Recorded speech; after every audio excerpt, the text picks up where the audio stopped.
Kelompok bersenjata Houthi di Yaman unjuk kekuatan militer besar-besaran. Latihan militer digelar baru-baru ini di tengah ketegangan meningkat dengan militer Israel.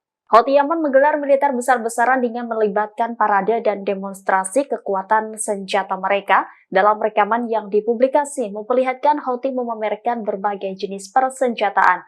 Senjata yang diperlihatkan diantaranya rudal balistik, peluncur roket, hingga drone tempur.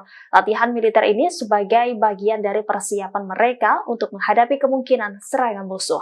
Sebelumnya pada Senin 22 Juli, jet tempur Israel menghancurkan pelabuhan Hodeidah di Yaman. Menanggapi serangan itu, juru bicara Houthi berjanji akan membalas Israel dengan serangan yang lebih besar. Dia juga memperingatkan bahwa Houthi siap untuk melancarkan serangan ke Tel Aviv sekali lagi jika provokasi berlanjut. Sementara itu, pemerintah Israel dalam posisi siaga tinggi mengingat ancaman yang dilontarkan oleh kelompok Houthi. Militer Israel menyatakan siap menghadapi segala kemungkinan serangan dan memastikan keamanan warganya.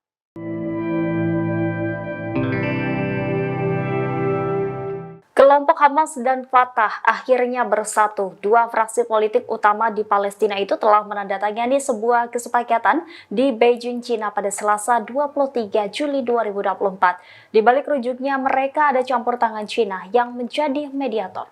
Hamas dan Fatah sepakat mengakhiri persaingan politik selama beberapa dekade terakhir. Pejabat senior Hamas, Hussam Badran, mengatakan poin penting dari deklarasi Beijing adalah membentuk pemerintahan rekonsiliasi nasional pasca perang. Badran mengatakan pemerintah Persatuan Nasional akan mengelola urusan warga Palestina di Gaza dan tepi barat, mengawasi pembangunan kembali, dan menyiapkan kondisi untuk pemilihan umum.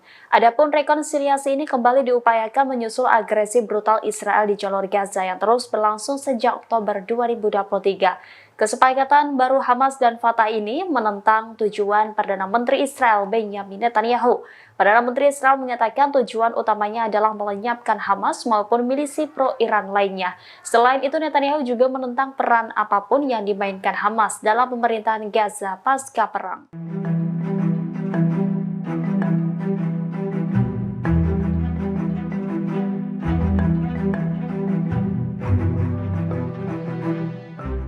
Wilayah Tulkarem di tepi barat masih menjadi medan pertempuran antara Israel dengan kelompok Hamas. Dilaporkan Komandan Hamas dan Brigade Syuhada Al-Aqsa tewas dalam serangan pasukan pendudukan pada Selasa 23 Juli 2024. IDF merilis rekaman serangan pesawat tak berawak di kota Tulkarem, tepi barat. Serangan tersebut diklaim menewaskan Komandan Hamas yang diidentifikasi sebagai Ashraf Nafeh. Dia diyakini bertanggung jawab atas penyerangan terhadap pasukan Israel menggunakan alat peledak. Nafeh juga terlibat dalam perekrutan anggota Hamas. Dia juga memiliki hubungan dengan pejabat Hamas di luar negeri. Selain itu, Komandan Brigade Syuhada Al-Aqsa Muhammad Awad alias Abu Abdo juga tewas dalam serangan tersebut.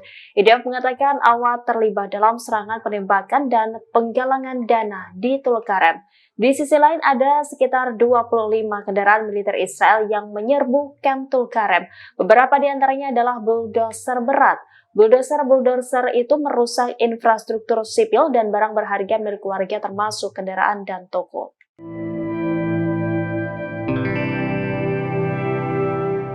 Seorang perwira Israel dilaporkan tewas akibat ledakan granat tangan milik Brigade Al-Hassam di jalur Gaza, Palestina. Dia diidentifikasi sebagai Kapten Mordecai Ketmon berusia 23 tahun.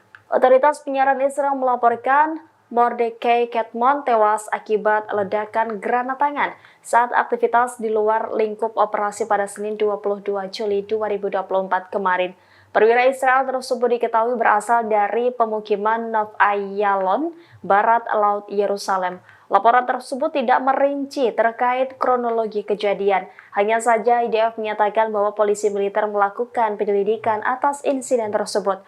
Nantinya hasil penyelidikan akan ditinjau oleh advokat jenderal militer. Selain itu, otoritas penyiaran mengumumkan 7 tentara Israel terluka di jalur Gaza selama 24 jam terakhir.